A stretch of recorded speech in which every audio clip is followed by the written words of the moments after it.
Everybody's talking about the Connor Bedard show, but what about the Jordan Kiss show? And if you don't know what the Jordan Kiss show is, let me tell you, you're watching it right now, and it's called Kings This Week.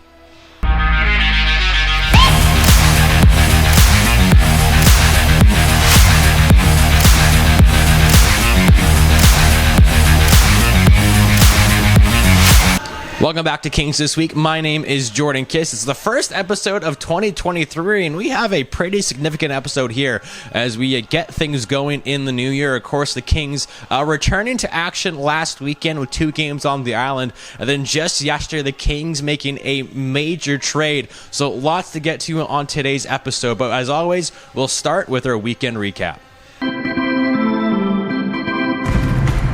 So last Friday, December 30th, the Kings returned to action as they took on the Victoria Grizzlies. Now, they played the Grizzlies in the last game before the holiday break, which ended up being a 5-1 loss. They're coming into this one looking for a much better result, but it was the Grizzlies who proved to be another tough test in this one, and they would get the scoring started very early on, just 2 minutes and 10 seconds in to be exact, on a power play. As Olivier Picard putting in the rebound off the point shot from Hoyt Stanley to give the Grizzlies the 1-0 lead. Now the Kings would tie it 13:08. Cam Simons would find the loose puck in front of the net and roof it over Al Young-Ashton for his 6th of the year and his first away from home, as we were all tied up at 1 after the first period. Now in the second, the Kings with plenty of golden opportunities to take the lead, get another goal on the board, but were denied by Oliver Al Young-Ashton, who had another good night in net for the Grizzlies, as he led the way for his team to take the lead 16-11 in on a power play, similar to the first goal, shot and a rebound.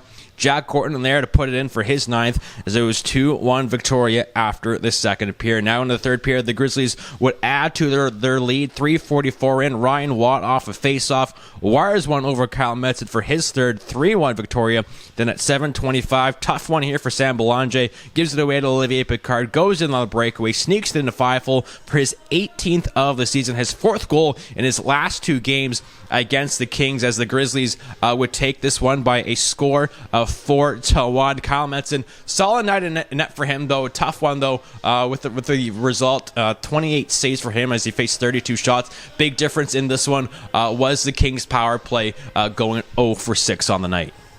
On Saturday, it was a New Year's Eve showdown in Alberni as the Kings took on the Bulldogs for the 3rd time this season. Alberni was 2 points up on the Kings entering this one in the standings, so a very important early season matchup. It would be the first meeting between these two sides since October 15th, as the road team has won each of the 2 games so far this season. The Kings look to keep that trend going here in this one, and would get off to a nice start when affiliate player Carter Lundy would score his first BCHL goal in his second game at 12:58, just sneaking it under the arm of Hobie Hedquist to give the Kings the lead. Now the Bulldogs would tie a little home ice advantage here. Puck seemed to be wristed around the boards. It took a weird bounce, came right in front, and the only guy who knew where the puck was Tristan Taylor, who would put in his first BCHL goal to even it up 1-1 after 20 minutes.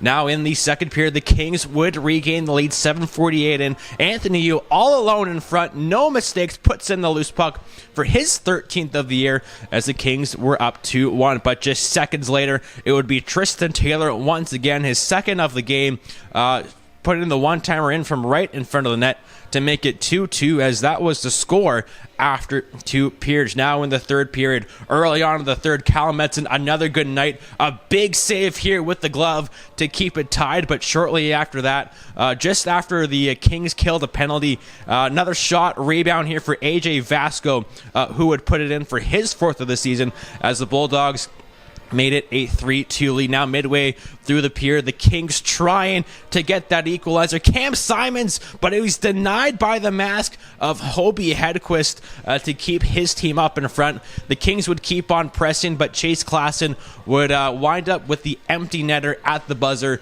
to give the Bulldogs a 4-2 win. Another tough loss for the Kings, as they have now lost 3 games in a row. So the Kings not ending 2022 the way they wanted to, ending up with 3 straight losses as they now sit with a record of 10-17, 1-2. 7th place in the Coastal Conference, 2 points ahead of the Langley Rivermen for 8th, and now 4 points behind the Bulldogs for 6th, as they'll kick off 2023 with a 4-game homestand that starts this Friday against the Wenatchee Wild. Their one and only meeting this season will be a 7 o'clock puck drop here from the Hat.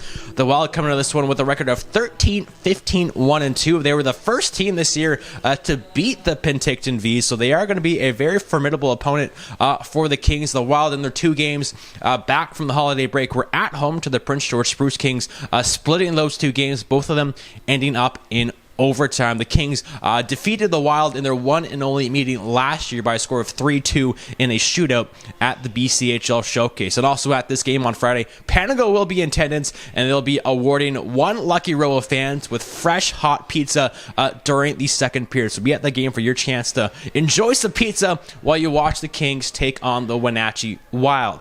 Then on Saturday, the Kings will take on their island foe in the Cowichan Valley Capitals. That is another 7 o'clock start. The Kings 2-0 against the Capitals this season, an 8-2 win at home back in December. And then before the holiday break, a 4-3 win on the road, as the Capitals right now dead last in the BCHL with a record of 6-22, 1-1, and have lost their last 10 games in a row. So a very winnable game for the Kings on Saturday. And it's a game they're going to have to win if you want to move up in the standings. And also in that game as well, we'll have a very special guest performing the national anthem, as Arthur Arnold of Prisma, the Prisma Festival here in Powell River, will be performing O Canada on his cello. So both of those games are at 7 o'clock, and you can buy your tickets online right now at tickets.powellriverkings.com. So with the January 10th trade deadline a week away, the Kings already making a big move, and it was a really big move yesterday as they traded forward Nick Perchetta to the West Kelowna Warriors in exchange for forward Alexi Van Hook-Cachero. Of course, Perchetta, a hometown guy right here in Powell River, played in 129 games over 3.5 years with his hometown team, collecting 25 goals and 30 assists in his time with the Kings, 7 goals and 9 assists this year in 18 games for the Kings. Now he's going to get an opportunity to play with a good Warriors team that is currently second in the Interior Conference, and will have the chance to make a long and deep playoff run as a 20-year-old. So all the best to Nick in West Kelowna. But the Kings getting a very significant player in return in Van Hook-Cachero. He is committed to play NCAA hockey at the University of Nebraska, Omaha. He's played in 29 games this year for the Warriors, collecting 5 goals and 11 assists. One of those goals coming against the Kings back when they played at the BCHL Showcase. He's currently in his second year in the BCHL overall, 81 games, 21 goals and 32 assists. Very similar numbers to a Nick in less games as well. So a big addition to the Kings lineup, as Van Hook-Cachero is expected to make his Kings debut this weekend, as he has now arrived in town and is practicing with the team. He is also former teammates with current King now Adam Mendelson, as they played together with the Lac St. Louis Lions in Quebec in Midget AAA, which is also the program that last year's captain Dylan Finley came out of before coming to Powell River. Now he's playing NCAA hockey at Alaska Anchorage. And also Van Hook-Cachero, former teammates with a King last year in Mark D'Agostino back during the COVID season with the Danbury Junior Hat-Tricks of the North American Hockey League. So it just seems like it was meant to be to have Alexi Van Hook-Cachero here with the Kings. You can see him this weekend as the Kings take on the Wenatchee Wild and the Cowichan Valley Capitals.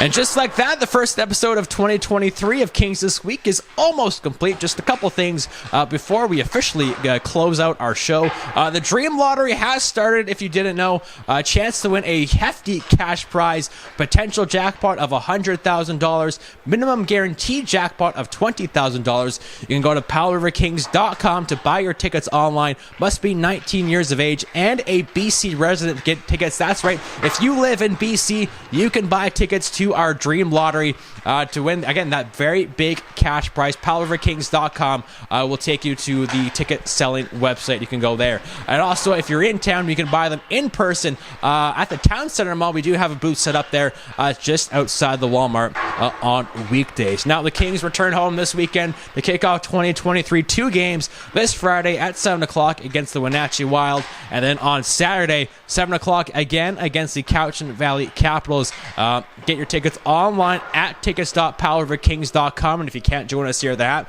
join me on the Kings Broadcast Network, BCHL TV, and MixLR for pregame and postgame coverage starting at 6:45. So until next time, enjoy the Kings this week. Enjoy the World Juniors. That's happening. Big semifinal today. Canada versus the USA. Is Connor Bedard going to blow our minds once again? Probably will, and I can't wait to watch. So enjoy the hockey, everybody. We'll see you at the Hat this weekend. My name is Jordan Kiss. Go Kings, go, and go Canada, go.